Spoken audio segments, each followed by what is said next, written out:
नमस्कार ट्रावेल को लर्न को चैनल को आपण स्वागतम। आज आम शिखा सेल करवा केमी आप जेकोसी फिल्ड सपोज रोच सपोज जड़े रही मार्केटिंग हो जेकोसी आप कस्टमर को पिच करमी आम सेल करवा। तो बर्तमान आज आम कि नियम जाना जहाद्वारा आमको सहज हम सेल करने जेकोसी फिल्ड था कस्टमर को कन्भिन्स करने हो कि आपंकर जेकोसी आप प्रोडक्ट बिकापी चाहते तो आम कि पॉइंट से जाना आसतु शिखा। मुझे आपको 5टा पॉइंट आपको बुझेबी जहाद्वारा आप जेकोसी कस्टमर को इजिली आप कन्भिन्स करके प्रोडक्ट सेल कर। फास्ट पॉइंट से जाना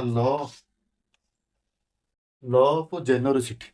ल ऑफ जेनरोसिटी माने यहाँ हूँ गोटे टाइप जेनरोसिटी माने जेनरोसिटी माने आप जेकोसी जो परचेज कर माने सेल करने जेकोसी कस्टमर हो कि आप शॉपकीपर हो तो फास्ट आप भैल्यू देवा पड़ो। भैल्यू देवा पड़े जेकोसी आप से प्रोडक्ट विषय आप डिटेल किसी भल भाव में एक्सप्लेन करें तापर प्रोडक्टर आप फीचर्स भल भाव में बुझे पारे जेकोसी आप प्रोडक्ट ने बेनिफिट कौन पाइबे आप बेनिफिट पाइबे कौन यहाँ आप क्लीयरली आप कस्टमर को बुझे पड़ो। कस्टमर को बुझेबे जपरिक आ गोटे भी पॉइंट आप काइंडनेस आगे आसो। काइंडनेस मैंने जोटा आप आक्ट ऑफ गिविंग जमी आप फास्ट गले आप गोटे ग्रीटिंग करेंगे किसी जहाद्वारा से कस्टमर आपंकर सी आप ट्रस्ट आसो। ये टाइप रोचे जेनरोसिटी मीनिंग हूँ kindness one type of help जोटा यहाँ आप मन रखु फास्ट पॉइंट। सेकेंड पॉइंट को जी ल ऑफ फोमो। फोमो एक्चुअली ये साइकोलोजी काम करे। साइकोलोजी काम करे जमीक आप यहाँ हूँ fear of missing out. Fear of missing out माने आपंकर यहाँ गोटे वन टाइप ऑफ जिते आप जी देखिए कस्टमर संगे डील करेंगे से गोटे one type of scarcity urgency urgency scarcity urgency create करा पड़ो जहाद्वारा से भी फिल कर निजे मुझे कौन मिस करुच्ची स्कीम। तो समझ साइकोलोजी हिसाब से कौन कस्टमर चाहती ना कि से कौन अपरच्युनिटी छाड़तु बोली। तो आप से टाइप अर्जेंट क्रिएट करेंगे। अर्जेंट क्रिएट करा मैंने आप मनकर गोटे कहे सार आज हूँ आप लास्ट डेट जमी आप इ कमर्स देखिए गोटे आसे फ्लाश सेल 50% केवल आज ही ना आप 50% पाइबे काली की नथिबो।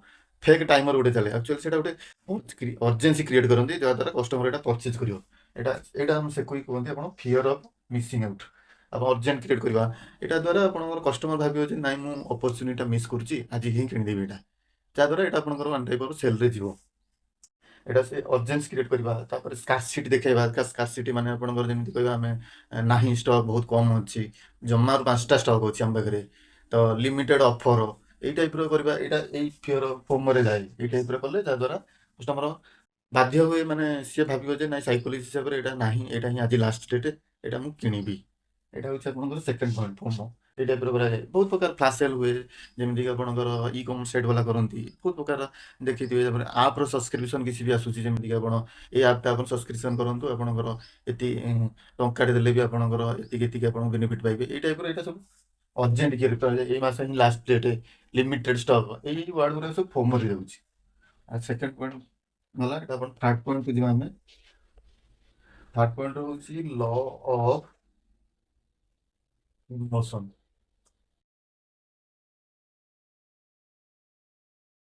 ल ऑफ इमोशन माने आपनकर पीपुल जेति customer people they don't by product they always bye emotion. तो आपनकर जेतेबेले आपन जेतेबेले पिच करियो कस्टमर को पिच कला पर से टाइप रो आपनकर इमोशन रहबा दरकार। सेल करिवार हम नीडी अछि तापर इमोशन ऊपर एक्चुअली बेसी तो आपनकर कस्टमर जेतेबेले परचेज करे दे से आपनकर इमोशन को स्टडी करे आपन केते पॉजिटिव थिंकिंग करछंती केते आपन प्रेजेंटेशन आपन क्लियरली बुझेई परछंती सा द्वारा से निजे फील करे जे नाही आपन ये प्रोडक्ट रो गोटे अच्छी बेनिफिट अच्छी क्वालिटी अच्छी मतलब निहाती दरकार। तो आप जो सेल करा जी इमोशन आपंकर पजिटिविटी रखिए एत प्रेजेंटेशन आप भल देपारे डिटेल्स बुझेबे फीचर्स आप कहे जमी आप सैलेंट केवे भी रही कस्टमर जिते बुझे जी आप निश्चिंत रूप भल भाव में बुझेबे जहाद्वारा यहाँ आपंकर लव इमोशन एक केस काम करे। फोर्थ पॉइंट है आपंकर ल ऑफ बिलीफ। बिलीफ सिस्टम हूँ यहाँ एक्चुअली आम सेल्स जो लाइन में जो मैंने काम करते हैं आप निजे क्रिएट करा पड़ो। बिलीफ सिस्टम आप निज ऊपर कॉन्फिडेंस रहा दरकार जे नाई मुझे कामटा निजे मुझे सेल करी जो भाई मैंने मार्केटिंग सेल्स लाइन में काम कर बिलीफ सिस्टम हूँ आप निज ऊपर बिलीव रखु ना आई कैन डू दिस এইটা ଆପଣଙ୍କର ପଜିଟିଭକୁ ବୁଝାଏ, ପଜିଟିଭିଟି କ୍ରିଏଟ୍ କରେ ମାଇଣ୍ଡରେ, ଯାହାଦ୍ୱାରା ଆପଣଙ୍କର ପ୍ରଡ଼କ୍ଟ ଉପରେ ନିଜ ଉପର ବେନିଫିଟ୍ ମାନେ ନିଜର ପଜିଟିଭିଟି ଆସିଲେ ତାଦ୍ୱାରା ଆପଣ ନିଜେ ଏଇଟା ସୃଷ୍ଟି ହେବେ, ତା ଆପଣଙ୍କୁ ଭଲ ଭାବରେ ପ୍ରେଜେଣ୍ଟେସନ୍ କରିପାରିବେ, ଯାହାଦ୍ୱାରା ସିଏ କନଭିନ୍ସ ହେଇପାରିବ। ଏଇଟା ବିଲିଭ୍ ସିଷ୍ଟମ୍ଟା ଆକ୍ଚୁଆଲି ସାଇକୋଲୋଜି ଉପରେ କାମ କରେ। ଆପଣ ନିଶ୍ଚିତ ରୂପେ ନିଜର ପ୍ରଡ଼କ୍ଟ, ନିଜର ଫିଚର୍ସ ଉପରେ ଆପଣ ନିଜର ବିଲିଭ୍ ଆଗ ରଖିଥିବେ। ନିଜର ବିଲିଭ୍ ସିଷ୍ଟମ୍ ନଥିଲେ ଆପଣଙ୍କର ଇମୋସନ୍ଟା ଯେତେବେଳେ ଆପଣ ଡିଲ୍ କରୁଛନ୍ତି ସେତେବେଳେ ଆପଣଙ୍କର ନେଗେଟିଭିଟି ପଳେଇ ଆସିବ, ଯାହାଦ୍ୱାରା ଆପଣଙ୍କର କଷ୍ଟମର କନଭିନ୍ସ ଆପଣଙ୍କର ଥଟ୍ ଉପରେ ଇମୋସନ୍ଟା କାମ କରେ, ତାପରେ ଇମୋସନ୍ରେ କଷ୍ଟମର ଆପଣଙ୍କର କନଭିନ୍ସ ହେବା କଷ୍ଟ ହେବ। ତ ଯାହା ବି ଆପଣ ବିକିବେ ସେଟା ଆପଣ ନିଜେ ନିଜ ପ୍ରଡ଼କ୍ଟ ଉପରେ ବିଲିଭ୍ ରଖନ୍ତୁ। ଗୋଟେ ହେଲା ଲ ଅଫ୍, ଏଇଟା ତ ଗଲା ଫୋର୍ଥ ପଏଣ୍ଟ। ଆଉ ଗୋଟେ law of relationship, relationship build ହେବ, ଯେମିତି କହିଲି ଲ ଅଫ୍ ଜେନରୋସିଟି, ଏ ଦୁଇଟାଙ୍କ କନେକ୍ଟ ଅଛନ୍ତି। ଲ of relationship building, building relationship ଯୋଉଟା କୁହନ୍ତି ଆମର ଭଲ ଭାବରେ ରିଲେସନ୍ ବନେଇବା, ବାରମ୍ବାର ଭିଜିଟ୍ କରିବା, କୌଣସି ତାଙ୍କର ସ୍କିମାଟିକାଲ ସପକିପର କିମ୍ବା ତମ କଷ୍ଟମରକୁ ଦେବା, ଯାହାଦ୍ୱାରା ଏଇଟା ଗୋଟେ ଭଲ ରିଲେସନ୍ ବିଲ୍ଡ ହୁଏ। ରିଲେସନ୍ ବିଲ୍ଡ ହେଲେ ତାର ଟ୍ରଷ୍ଟ ଆସେ, ଟ୍ରଷ୍ଟ ଆସିଲେ ଆପଣଙ୍କର ପରଚେଜ୍ କରିବା ପାଇଁ ସେ ଇଣ୍ଟରେଷ୍ଟ ଦିଏ। ତ ସେଥିପାଇଁ ଏଇଟା ପଏଣ୍ଟ 1 ପଏଣ୍ଟ 5 ଇଏ ପାଖାପାଖି ଇଣ୍ଟର କନେକ୍ଟେଡ୍। ଯେତେ କାଇଣ୍ଡନେସ୍ ଦେଖେଇବେ, ଯେତେ ବାରମ୍ବାର ଭିଜିଟ୍ କରିବେ, ଯେତେ ତାଙ୍କୁ ପ୍ରଡ଼କ୍ଟର ଭ୍ୟାଲୁ ଦେବେ, ବୁଝେଇବେ, ବାରମ୍ବାର ସ୍କିମ୍ ବୁଝେଇବେ, ତ ଭଲ ରିଲେସନ୍ ବାରମ୍ବାର ସୃଷ୍ଟି ହେବ। ଯେତେ ବାରମ୍ବାର ଫ୍ରିକ୍ୱେଣ୍ଟ ଭିଜିଟ୍ କରିବେ, ଏହାଦ୍ୱାରା ଆପଣଙ୍କର ସେଲ୍ କରିବା ପାଇଁ ଆପଣଙ୍କୁ ସହଜ ହେବ। ଆହୁରି ବି ତ 5ଟା ପଏଣ୍ଟ ହେଲା, ଆହୁରି ବି ଗୋଟେ ଅଛି ଆପଣଙ୍କର unique sales point, unique USP ଗୋଟେ ଅଛି। ଏଇଟା ଗୋଟେ ଦେଖଉଛି ଆପଣଙ୍କୁ, ଏଇଟା ଗୋଟେ ଅଛି ୟୁଏସ୍ପି, ଛୋଟ ଜିନିଷଟା ୟୁନିକ୍ ସେଲ୍ସ ପଏଣ୍ଟ ଗୋଟେ। ୟୁନିକ୍ ସେଲ୍ସ ପଏଣ୍ଟ ମାନେ ଆପଣଙ୍କର ଦେଖନ୍ତୁ, ସପୋଜ ଆମେ ଗୋଟେ ଗଲେ କଷ୍ଟମର ବୁଝିବା ପାଇଁ କି ନାଇଁ ଦୁଇଟା ମୋବାଇଲ ଅଛି, ଦୁଇଟା ମୋବାଇଲରୁ ଗୋଟେ ମୋବାଇଲର ଅଛି ଫିଚର୍ସ, କ୍ୟାମେରା ଅଛି 16 ମେଗାପିକ୍ସେଲ ଅଛି, ଆଉ ଗୋଟେ ଅଛି ଆପଣଙ୍କର ଅଛି 100 ମେଗାପିକ୍ସେଲ। କଷ୍ଟମର କୋଉଟା ପରଚେସ୍ କରିବ? ନିଶ୍ଚିତ ରୂପେ 100 ମେଗାପିକ୍ସେଲ ପରଚେସ୍ କରିବ। ତ ଆପଣଙ୍କର ୟୁନିକ୍ ସେଲ୍ସ ପଏଣ୍ଟ ମାନେ ପ୍ରଡ଼କ୍ଟ ଫିଚର୍ସ ଯେତେ ଆପଣଙ୍କର ୟୁନିକ୍ କହିବେ, ଆପଣ ନାଇଁ ଆମ ପ୍ରଡ଼କ୍ଟର ଅନ୍ୟ କମ୍ପାନୀ ଠାରୁ ବହୁତ ଡିଫରେଣ୍ଟ ଅଛି, ଅନ୍ୟ କମ୍ପାନୀ ଠାରୁ ଆମ ପ୍ରଡ଼କ୍ଟର ଫିଚର୍ସ ଏଇଆ ଡିଫରେଣ୍ଟ ଅଛି, ନିଶ୍ଚିତ ରୂପେ ୟୁନିକ୍ କିଛି ପ୍ରେଜେଣ୍ଟେସନ୍ କରିବେ। ଯେକୌଣସି ଜିନିଷ ଆପଣ ସେଲ୍ କରନ୍ତୁ, ଏଇଟା ହେଉଛି ମେନ୍ ପଏଣ୍ଟ। ଆପଣ ଯେତେ ଆପଣଙ୍କ ପ୍ରଡ଼କ୍ଟର ୟୁନିକ୍ ଦେଖେଇ ପାରିବେ ଆପଣଙ୍କ ଅନ୍ୟ କମ୍ପାନୀ ଠାରୁ, ଯେତେ ୟୁନିକ୍ ପଏଣ୍ଟ ଆପଣ ବାହାର କରିବେ, ପ୍ରଡ଼କ୍ଟର ଫିଚର ଅନ୍ୟ ଠାରୁ ଡିଫରେଣ୍ଟ, ନିଶ୍ଚିତ ରୂପେ ଆପଣ କଷ୍ଟମର ସେଇ ପ୍ରତି ଆଟ୍ରାକ୍ଟ ହେବ। ସବୁବେଳେ ଚାହାନ୍ତି ସେମାନେ, ଯେକୌଣସି କଷ୍ଟମର ତାର ନିଜର ୟୁନିକ୍ ପ୍ରଡ଼କ୍ଟ ସେଲ୍ କରିବା ପାଇଁ କି ବେନିଫିଟ୍ ଏକ୍ସଟ୍ରା ପାଇବା ପାଇଁ। ତ ଏଇ ପ୍ରତି ଧ୍ୟାନ ଦିଅନ୍ତୁ, ଆଉ ନିଶ୍ଚିତ ରୂପେ ଆପଣଙ୍କର ଭଲ ସେଲ୍ କରିବାରେ ଆପଣଙ୍କର ନଲେଜ ଆସିବ।